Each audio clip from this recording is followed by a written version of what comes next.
Mr. President, we would like to sincerely thank Albania and the United States for convening this meeting.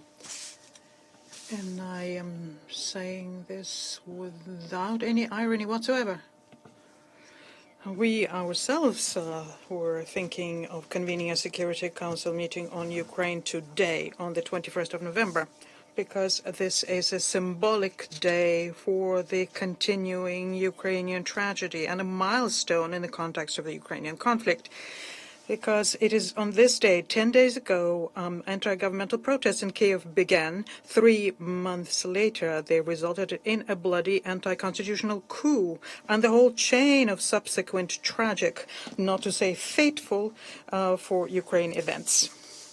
And the ultimate result was a systemic crisis of the state, which today is a strong threat for international peace and security. And since we are here today, we think it would make sense to dwell a bit on the events of those of that time. The formal reason for the beginning of the protest on the 21st of November 2013, as we recall, was a sovereign and a perfectly legitimate decision made by the Cabinet of Ministers of Ukraine to suspend preparing the association agreement with the European Union. This decision was not made under pressure and not in the interest of Russia, as the historians of Maidan are trying to present. Rather, it was to ensure the national security of Ukraine. The leadership of the country realized that it was objectively impossible to modernize economy in a limited time in order to keep it competitive with European manufacturers. Furthermore, signing the agreement created objective difficulties for the trade and economic interactions between Ukraine and Russia and other countries of the CIS. All of this became obvious after the draft text was published, which was worked upon in camera, away from the public gaze. The government, guided by the national interest, made the decision to not even cancel, but to postpone such a far-reaching decision. But this led to a sharp and coordinated reaction on the part of the far-right radical Ukrainian forces. Also, the NGOs, which had been financed by the U.S. for a long time, became intensified. One of the architects of the Maidan coup, Victoria Nuland, in her interview to CNN in 2014, said that the United States since 1991 has allocated $5 billion for that purposes. Clearly, in losing this investment was not part of the plan. And already in the evening, the Independence Square in Kiev saw the gatherings of the so-called activists with EU flags. 1 week prior to that, by the way, on the 13th of November, a well-known participant of the Orange Revolution in 2004, it was the first failed coup in Ukraine, that gentleman, Yuri Lutsenko, called on opposition to unite and undertake mass actions in case their demands for European integration were not met. Essentially, this was a blackmail by a loud, small, but very active and motivated minority, which had unlimited support from the United States and its allies. I'm not now going to go into the detail about how radical nationalists implement page by page the scenario of the Maidan coup prepared in the West. Let me just say that one of the more important elements here was a criminal provocation by the radical opposition, which included the shooting of protesters in Maidan, as a result of which more than 100 people died. The fact that these people were not killed by the law enforcement is something that we now know very well. There was also political cheating, because the opposition on the very next morning disavowed the agreement, which was signed with the guarantees of Germany, France, and Poland, the agreement on a transitional period, and relieved Mr. Yanukovych from his authority in violation of the country's constitution. And at the same time, they took over government buildings. We will provide an opportunity to hear about this in detail will give an opportunity to the participants of the events tell about them during the special meeting of the Council on the ARIA formula, which will hold on the 8th of December. Our Western colleagues closed their eyes to this lawlessness and thus became an accessory to this original sin, because of which Ukraine is now slowly but surely sliding into an abyss. Need I say that this bloody provocation on Maidan has not been investigated to date, nor was the burning alive of the activists who disagreed with Maidan at the trade union house in Odessa, and the slaughter of the peaceful citizen Mariupol in 9th of May of 2014. We'll do everything we can to make sure that the perpetrators of these crimes, and many of them under the current authorities in Kiev, are not even hiding, to make sure that they get the punishment they deserve. Intoxicated with their own impunity and unlimited Western support, the Maidan junta started prosecuting Russian-speaking Ukrainians, their rights and their historical valuables, and set the course to glorify Nazi accomplices. The heroes of Ukraine were appointed the war criminals and Nazi collaborations, Shuhevich and Bandera, responsible for the killings of the Jews, Poles, Russians, and Ukrainians during World War II. Contemporary Ukrainian nationals are not even hiding what is it that they revere their Nazi idols for. The chairman of the ultra-right party Svoboda, Mr. Tagnibok, praised, and I quote, them for fighting Muscovites, Jews, and other evil creatures who wanted to take the Ukrainian state away from us. As a result of that, the Crimea split from Ukraine, and people in the south and the southeast of Ukraine refused to subordinate themselves to them. After that, Kiev started a punitive operation against them. Even after they received a pushback, even after the Minsk agreements, the Kiev clique missed a chance to bring the LPR and NDR back and stonewall the implementation of the document. As we know, the Minsk agreements became for Kiev and its Western sponsors a smokescreen to prepare for war with Russia. Because, as we now know as well, Maidan was originally thought of as a way to weaken Russia. Ukrainians and their European ambitions were being used in implementing the kind of scenario we're seeing today, and which doesn't have any Ukrainian interest per se. The chance for peace was lost by Ukraine at least twice already, in the case of with the Minsk agreements and also in the March-April 2022 in the course of the special military operation. And then, because of the pressure by United States and UK, the Zelensky regime refused to continue peace negotiations with Russia and opted for a senseless war down to the last Ukrainian in a futile attempt to please the West by imposing strategic defense on a nuclear power.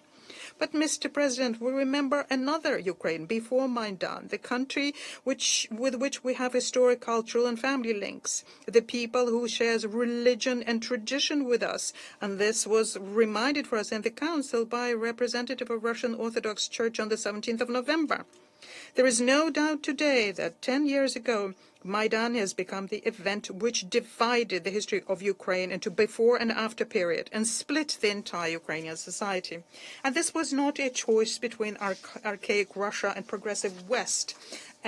Is now being presented in Kiev in Western capitals. It was a choice between civilization identity on the basis of historic affinity among Slavic peoples on the one hand, and fully losing national identity, becoming devoid of opinion puppet of the West, replete with corruption and with hideous manifestations of nationalism. Today, increasingly, a number of Ukrainians is becoming aware of that, regardless of how Western propaganda is trying to keep them away from it. We can see that the Ukrainian people are getting out of this intoxication, understand the disastrous situation, and start asking the right questions. For example, why is it the canonical Orthodox faith of millions of people in this country is being prosecuted and destroyed, whereas the church, which is being created by the current authorities, a schismatic one, is being imposed? Why is it the Russian language native for most Ukrainians is being ousted from the government public sphere, whereas the Western states and Ukraine, Western civilized states, Ukraine thinks she is one of them, the rights of minorities, including linguistic rights, are being upheld? Why is it that all of the key decisions on defense, economy, foreign policy are being made by the external sponsors? The fertile lands of the country are being bought up by foreign corporations. Why is it that the West defense companies obtain fabulous profits by supplying Ukraine with armaments, whereas they are being given old cast-offs that NATO countries in any event wanted to get rid of? Or why is it the president of the country is almost sending the elderly and the children to the front, while he himself is trying to hold on to power at any price by tightening the screws against any kind of dissent or any kind of opposition? Unfortunately, a fully fledged discussion on these and other issues will probably not begin within Ukraine for as long as the regime there senses the unconditional support of the West, which continues thinking of the Ukrainian project as the best opportunity to weaken Russia. And for as long as the dictator Zelensky will continue arresting or jailing anyone who disagrees with him, or even someone who tries to get access to alternative news.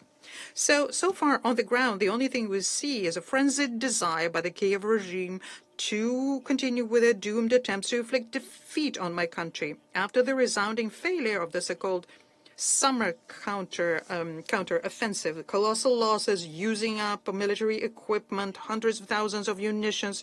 Kiev is now concentrating on striking against peaceful citizens.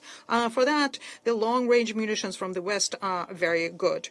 The Kiev regime is using the terrorist methods of ISIS and is bragging about that. And in the absence of any resonance by Zelensky and accomplices, but as well as Western puppeteers, to talk about how we can get to this scenario where Ukraine is no longer an anti-Russia, that becomes a good neighbor and civilized development, we will continue going after the purposes of our special military operation. And every day this goal is coming closer and closer with all the ramifications that this means for Ukraine. I would like to draw attention of all of those who repeated today the hackneyed mantra saying that Russia supposedly is striking against the civilian infrastructure in Ukraine, whereas in actual fact it's against military infrastructure, making life in this country is impossible. I'd like to draw your attention to a recent piece of news in Israeli mass media and Agence France Presse. It says that 4,000 refugees from Israel with Ukrainian passports decided to return to Ukraine because, according to them, it's more safe there. So they prefer to go back from Israel, where, as you know, it is much more safer to be there than in the Gaza Strip, which is being flattened currently.